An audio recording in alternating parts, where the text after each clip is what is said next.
तो introduction video के बाद अब हम एक्सरसाइज शुरू कर रहे हैं 5.1।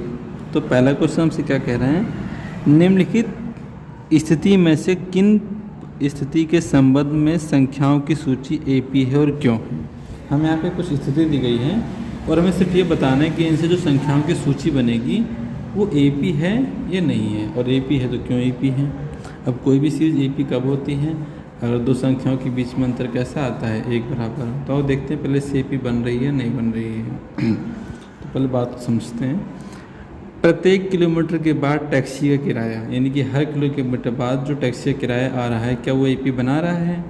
कब, जब पहले किलोमीटर के लिए किराया कितने रुपए है, 15 रुपये। पहले किलोमीटर जाते हो तो आपको 15 रुपये देने पड़ते हैं, और प्रत्येक अतिरिक्त किलोमीटर के लिए आपको कितने रुपये देने पड़ेंगे, 8 रुपये।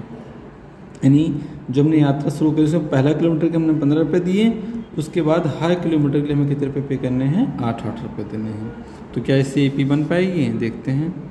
तो पहले हमने लिखा प्रथम किलोमीटर का किराया हमें मिला 15 रुपये।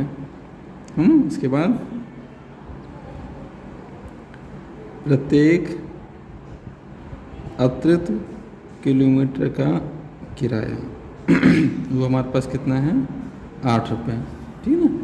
अब लिखोगे ऐसे, संख्याओं की सूची, संख्याओं की सूची देखो बना के देखो। अब हमने पहले किलोमीटर यात्रा की तो हमने 15 रुपये दिए, और यात्रा हमने 2 किलोमीटर की तो पहले के लिए 15, दूसरे के लिए कितना देंगे, 8 रुपये। फिर हमने 3 किलोमीटर यात्रा करी तो पहले के लिए 15 और अगले 2 के लिए हमने 8 के हिसाब से दी, है ना। इस तरह से हम किराया देते हुए चले गए। तो पहले के लिए हमने 15 दिए, 15 8 कितना हो गया, 23, 8 दूनी 16, 16 15 कितना होगा, 31। तो ये आ गया किराए की सूची आ गई। ठीक है, इस तरह बढ़ता रहेगा। तो क्या इससे एपी बन रही है, तो चेक करो। फिर D1 निकालते हैं, तो 23 - 15 कितना हो गया, 8। D2 31 - 23 तो भी कितना हो गया, 8। तो क्या देख रहे हैं कि संख्याओं के बीच में जो अंतर वो एक समान है, तो एपी बना रहे हैं। तो आप लोगों को D1 D2 के बराबर है, एपी बनती है। एपी क्या हो रही है, बन रही है। ठीक है। अब दूसरे भाग में आ जाओ। किसी बेलन में उपस्थित हवा की मात्रा, कि जो बेलन के अंदर जो हवा मौजूद है उसकी मात्रा, क्या उसकी एक एपी बन पा रही है। जब वायु निकालने वाला पंप हर बार बेलन की हवा को 1/4 भाग बाहर निकाल देता है। कि जो हवा निकालने वाला पंप है ना, वो हर बार क्या करता है, बेलन में जितनी हवा है ना उसका 1/4 वो बाहर निकाल देता है। तो जो हवा उसके अंदर उपस्थित है, क्या उसकी एपी बनेगी। इसके लिए हमने ऐसे मान लिया, माना बेलन में हवा, हमने मान लिया बेलन में कितनी हवा है, एक हवा है, कुछ भी 1 यूनिट मान लिया हमने, ठीक ना। तो लिखोगे ऐसे, पहली बार, ठीक ना, बाहर पंप हुई हवा कि पहली बार कितनी हवा बाहर पंप करी गई है। तो जितनी हवा थी उसका 1/4 यानी 1/4। तो शेष बची हवा, तो कितनी हवा बच गई, तो कुल हवा कितनी थी, 1 थी, उसमें से 1/4 हमने बाहर पंप कर दी, तो कितनी बच गई, 4 एकम 4, 4 में से 1 कम तो कितना हो, 3/4। लिखो ऐसे, दूसरी बार बाहर निकाली हवा, कि मैंने दूसरी बार कितनी हवा बाहर निकाली, तो जितनी हवा बची उसका फिर से कितना, 1/4 हमने बाहर निकाल दिया, यानी 3/16। ठीक ना। तो शेष बची हवा, कितनी हवा बच गई, तो कितनी थी, 3/4 थी, उसमें से 3/16 हमने और कम कर दी। एलसीएम 16 आएगा, 16 को 4 से 4, 4 3 12, 3 तो 9/16। ठीक है ना। अब लिखो इसे, बची हवा की सूची, कि जो हवा पंप करने के बाद बच रही है। तो पहले 1 थी, फिर 3/4 बची, फिर से 9/16 बची। ठीक ना, ऐसे चलता रहेगा। अब हमें चेक करना है कि ये बची हुई हवा से एपी बन रही है। तो हमने D1 निकाला, second term minus first term, तो 3/4 में से क्या घटा दिया, 1, इसका चेक मान लिया, एलसीएम 4 आया। अब 4 को 1 से भाग किया तो 4 आएगा, 4 एकम 4, तो -1/4। फिर D2 निकालेंगे हम, तो तीसरे पद में से कौन सा घटाते हैं, दूसरा, तो 9/16 माइनस 3/4। एलसीएम इसका भी 16 आया, ये तो 9 ही रहेगा। 16 को 4 से भागे 4 आएगा, 4 3 12, तो 3/16। तो क्या देखते हैं, बराबर यहाँ पे बराबर नहीं आ रहा, तो फिर D1 D2 के बराबर नहीं है, AP नहीं बनती। AP इसलिए नहीं बन रही क्योंकि इनके बीच का जो अंतर वो एक समान है नहीं। ठीक है, अब आ जाओ इसके तीसरे भाग को देखते हैं। प्रत्येक मीटर की खुदाई के बाद, यानी हर मीटर खोदने के बाद एक कुआं खोदने में आई लागत कि जो कुआं को हर मीटर को कुआं खोद रहे हैं तो उसके बाद जो लागत है क्या वो AP बनती है? कब? जब पहले मीटर की खुदाई की लागत 150 रुपये है, यानी आपने पहला मीटर खुदवाओगे तो उसके 150 लगेंगे, और उसके बाद में जो खुदाई की लागत है 50 रुपये बढ़ती रहेगी। ठीक है ना? तो देखो वैसे पहले मीटर खुदाई की लागत कितने रुपए हैं, 150। प्रत्येक अतिरिक्त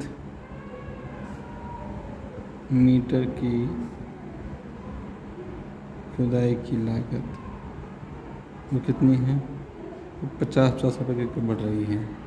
तो वैसे लागत की सूची क्या मिलेगी, एक 150, दूसरे पे 150 में 50 रुपये फिर बढ़ जाएंगे। 1 मीटर खुदाई हो गई, ये 2 मीटर की खुदाई, 3 मीटर पे कितना दोगे, तो 150 तो पहले के लिए है, अगले 2 मीटर का 50 के हिसाब से 150, फिर 3 × 50, तो 150, फिर 200 रुपये, हर बार 50 रुपये बढ़ रहा है ना, ये तुम्हारा 250 हो जाएगा, ये कितना हो जाएगा, 300। क्या AP बना रहा है, चेक करते हैं। D1 कैसे आते हैं, 200 माइनस 150, 50। D2 कैसे आएगा, 250 माइनस 200, 50। तो सारांतर बराबर आ रहा है, तो लोहो AP बनाता है, AP बनाता है, किसी भी तो उसको। ठीक है, अब चौथे और आखिरी में क्या रखें, खाते में प्रत्येक वर्ष का मिश्र धन, कि जो हमारे खाते में मिश्र धन है वो क्या वो AP बन रही है, कब? जब 10,000 रुपये की राशि हमने 8% की दर से चक्रवृद्धि ब्याज पर जमा करा दी। बैंक में हमने क्या कर दी, 10,000 रुपये बैंक में जमा करा दिए और ब्याज मिल रहा है हमको 8%, चक्रवृद्धि ब्याज मिल रहा है। लेकिन तो ऐसे करोगे, जमा धन कितना है, 10,000 रुपये, फिर हुआ ऐसे पहले वर्ष का ब्याज कितना बनेगा, 10,000 का 8%, यानी कि 800 रुपये। ठीक है ना? फिर वैसे 1 वर्ष बाद मिश्र धन कितना हो जाएगा बैंक में, तो 10,000 में 800 रुपये ब्याज जोड़ के हमारे बैंक में 10,800 रुपये हो जाएगा। ठीक है, फिर हो गया ऐसे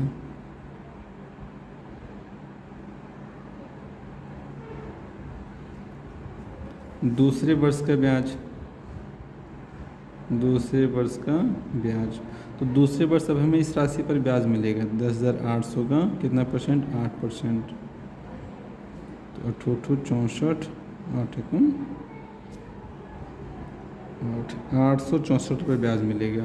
फिर होगा ऐसे 2 वर्ष बाद मिश्र धन, तो बैंक में कितने रुपये हो जाएंगे हमारे पास, 10,800 पहले से ही हैं, 864 रुपये और ब्याज मिल गया, तो 6 4 8 8 16, 11,664 रुपये हमें फिर और 2 वर्ष बाद हमारा इतना हो जाएगा। ठीक है, फिर तीसरे वर्ष का ब्याज कितना बनेगा, तो 11,664 रुपये पर हमें ब्याज मिलेगा 8/8% से। करो 8 चौक 32 3, 8 6 48 और 3 51 5, 8 6 48 और 5 53, फिर 5, 8 के 8 और 5 13 से लगा 100, तब वो 933 रुपये 112। तो वो 3 वर्ष बाद क्या मिश्र धन कितना हो जाएगा, तो 11,664 पहले का ही है, इसमें 933 रुपये 12 पैसे और जोड़ लो, तो पॉइंट पे हटाऊँ 3 4 3 7, 3 6 9, 9 6 15 से लेगा 1, कितना हो गया। तो मिश्र धन की राशि देखो कितना रहेगा। पहले तो 10,000 रुपये थे, फिर 10,800 रुपये हुए, फिर 11,664 हो गए, फिर 12,597.12 हो गया। अब क्या ये AP बना रहा है, चेक कर लो। ठीक है, तो 10,800 में से 10,000 घटा दिए तो पहले साल 800 बढ़ा, फिर D2 11,664 में से 10,800 घटा दिया तो 864 आ गया। ऐसे D3 निकालोगे तो 12,597.12 में से 11,664 डालो तो क्या मिलता है हमको 933.12। तो हम देख रहे हैं अंतर बराबर नहीं आ रहा है, तो अब लिखोगे D1 not equal to D2 बल्कि नॉट इक्वल टू D3। तो AP नहीं बना रही है। ठीक है, तो क्वेश्चन रेयर है पर आ सकता है, आप पढ़ के रखें, आपको मालूम तो होना ही चाहिए।